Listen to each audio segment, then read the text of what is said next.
ആരോപണത്തിൽ കഴമ്പില്ലെന്ന് ബിനുവിന്റെ കുടുംബം. രോഗിയുടെ കാര്യം പറഞ്ഞപ്പോൾ തന്നെ സമരം നിർത്തി. സമരക്കാർ കൂടി ചേർന്നാണ് ആംബുലൻസിൽ കയറ്റിയതെന്ന് സഹോദരിമാരായ സിന്ധുവും ബിന്ദുവും മനോരമ ന്യൂസിനോട് പറഞ്ഞു. എനിക്കൊപ്പം ബിനുവിന്റെ കുടുംബാംഗങ്ങളും ഒപ്പം തന്നെ ആശുപത്രിയിൽ കൊണ്ടുപോയ സഹോദരിയുടെ മകൻ ഉൾപ്പെടെയുള്ളവരുണ്ട്.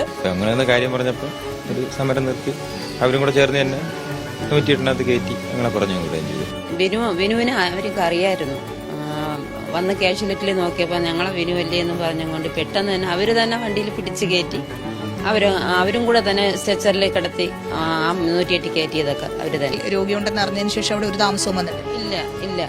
എന്തായാലും CPM ഒരു വശത്ത് രോഗിയെ കൊണ്ടുപോകുന്നതിന് താമസിച്ചു എന്നുള്ള ആരോപണം അതിശക്തമായിട്ട് ഉയർത്തുമ്പോഴും ഈ ബിനുവിനെ കൊണ്ടുപോയ ഏറ്റവും അടുത്ത കുടുംബാംഗങ്ങൾ ഈ ആരോപണങ്ങളെല്ലാം പാടെ തള്ളുകയാണ്. എന്നു മാത്രമല്ല യൂത്ത് കോൺഗ്രസ് പ്രവർത്തകർ കൂടി അവരെ കൂടി സഹായിച്ചുകൊണ്ടാണ് ആംബുലൻസിലേക്ക് കയറ്റിയതെന്നും ഈ മരിച്ച ബിനുവിനെ വളരെ നന്നായിട്ട് അറിയാവുന്ന ആളുകൾ തന്നെയായിരുന്നു അവിടെ സമരത്തിലുണ്ടായതെന്നും അവരുടെ ഭാഗത്തുനിന്ന് ഒരു വിധത്തിലുള്ള കാലതാമസം ഉണ്ടായിട്ടില്ല എന്നും കുടുംബം ഇപ്പോൾ വ്യക്തമാക്കുകയാണ്.